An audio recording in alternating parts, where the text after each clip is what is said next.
El aceite de oliva, como todos los aceites y grasas comestibles, es una mezcla muy compleja de sustancias. El componente principal son los denominados triglicéridos, que entran dentro de la familia de los lípidos saponificables, es decir, que pueden degradarse por hidrólisis básica en glicerina y una mezcla de ácidos grasos.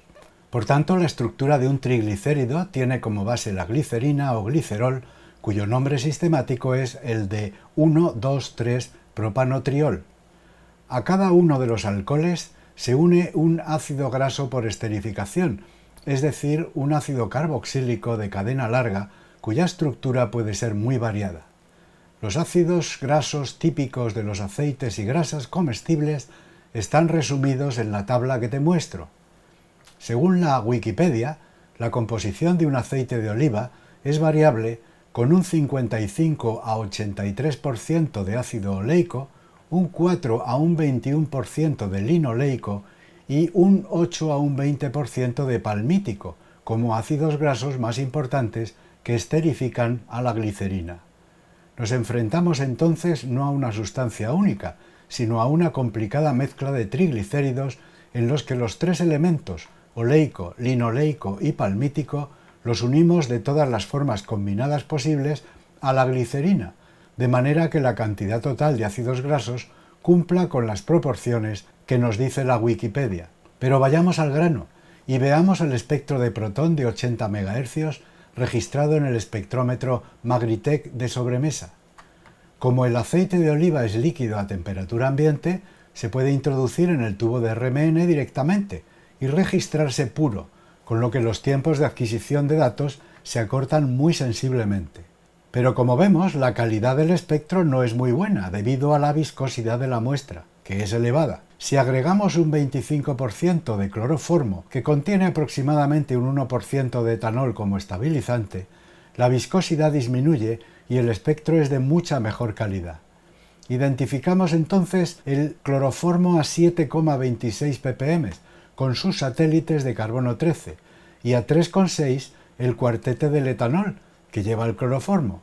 La relación de intensidad de las dos señales, considerando los pesos moleculares de cloroformo y etanol, nos permite calcular que la proporción en peso de etanol relativa al cloroformo es del 1,3%, como nos decía la etiqueta de la botella. Como ves, la resonancia magnética nuclear sirve para cuantificar la proporción de sustancias, lo que utilizaremos también para los componentes del aceite de oliva, pero no adelantemos acontecimientos. Ampliando la zona perteneciente a las señales de los triglicéridos y apodizando el espectro para aumentar la resolución, distinguimos 8 señales a las que asignamos las letras A a H.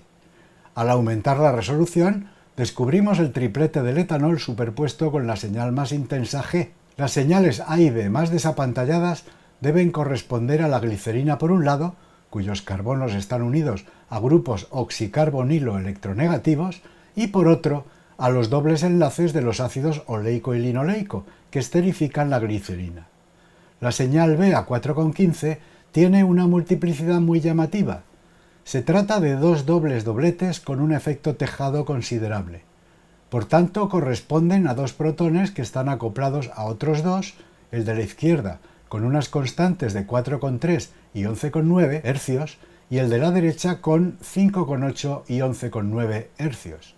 La constante común de 11,9 Hz sugiere que ambos protones puedan estar acoplados entre sí. Veamos la estructura de la glicerina en detalle. Utilizando el truco de la pintura, descubrimos que al pintar un grupo CH2 de rojo y otro de azul, los diferenciamos y el carbono del grupo CH se erige en un estereocentro. Intercambiando la pintura, nos encontramos con dos estructuras enantiómeras, y por ello los grupos CH2 son enantiotópicos e isócronos, es decir, resuenan al mismo desplazamiento químico. Pero, ¿qué ocurre si utilizamos la pintura dentro de un mismo grupo CH2? Que no solo diferenciamos los dos grupos CH2 y creamos un estereocentro en el CH, sino que también diferenciamos ambos protones y creamos un estereocentro adicional en el propio CH2 con los protones pintados. Intercambiando la pintura de ambos hidrógenos, nos encontramos con dos estructuras diastereómeras y por ello los hidrógenos de un mismo grupo CH2 son diastereotópicos y pueden no ser isócronos, resonar a diferente desplazamiento químico y acoplarse entre sí. La señal B a 4,15 ppm se puede asignar entonces a los hidrógenos diastereotópicos de los grupos CH2, que como resultan enantiotópicos entre sí, salen juntos 2 a 2 e integran para 4 protones.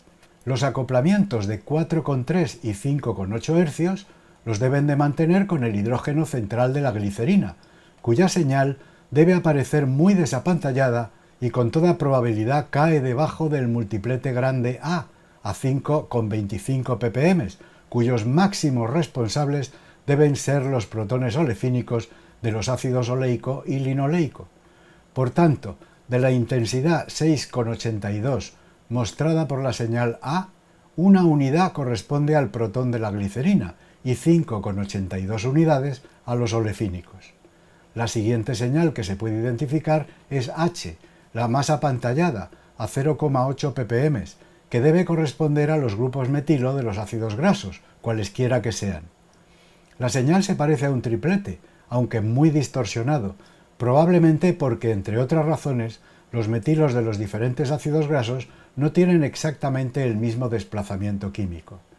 La señal más intensa G debe corresponder a los grupos CH2 de los ácidos grasos, no cercanos a ninguna función, que son con gran diferencia los más abundantes en los triglicéridos. Sin embargo, hay algunos grupos CH2 que, aparte de los de la glicerina que ya hemos discutido, son singulares porque flanquean grupos carboniloxilo o están cerca de los dobles enlaces carbono-carbono, sufren su influencia y se desapantallan más o menos. Es el caso de las señales C a F. Veamos ahora el espectro de carbono 13. Lo primero que reconocemos es la señal intensa del cloroformo a 77,2 ppm que utilizaremos de referencia. Las señales del espectro las dividimos en 5 grupos: las del entorno de las 170 partes por millón, las de 130 ppm, las de 60 a 70 ppm, las de 20 a 35 ppm y por último la de 10 a 15 ppm. Las señales a 171,9 y 172,3 ppm deben pertenecer a los grupos carbonilo de los ésteres.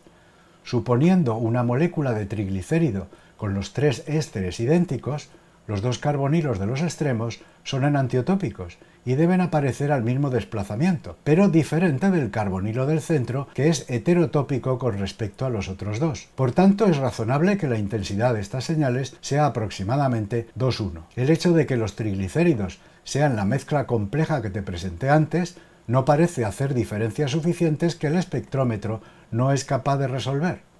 Las señales de la región de 127 a 130 ppm debe corresponder a los carbonos olefínicos de los ácidos oleico y linoleico, de las que las dos más intensas, a 129,2 y 129,5 ppm, serán del ácido oleico, mayoritario en el aceite de oliva, mientras que las otras 4 las asignamos a los 4 carbonos olefínicos del ácido linoleico.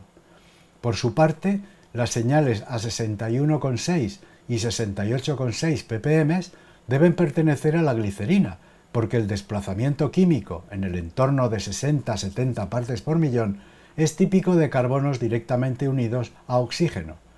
Una señal integra doble que la otra, porque en un triglicérido simétrico los grupos CH2 son enantiotópicos y resuenan en el mismo sitio, pero diferente del grupo CH central.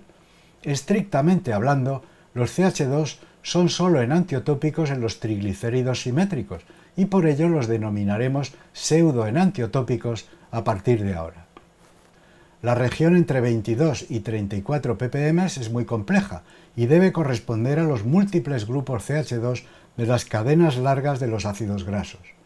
Tan solo nos podemos atrever, de momento, a asignar las dos señales a 33,5 y 33,7 ppm, las más desapantalladas del grupo, a los grupos CH2 en alfa de los grupos carbonilo. Sus intensidades 2,1 aproximadamente vuelven a ser reflejo de la pseudoenantiotopicidad de los CH2 extremos frente a la heterotopicidad del CH2 del ácido graso central. Por último, la señal a 13,7 ppm debe pertenecer a los metilos terminales, que parecen salir todos iguales, independientemente del ácido graso de que se trate. Quedan, por tanto, muchas incógnitas por resolver en lo que se refiere a la asignación de señales, a lo que nos ayudarán los espectros bidimensionales, que discutiremos en próximos vídeos. Hasta el próximo. Adiós.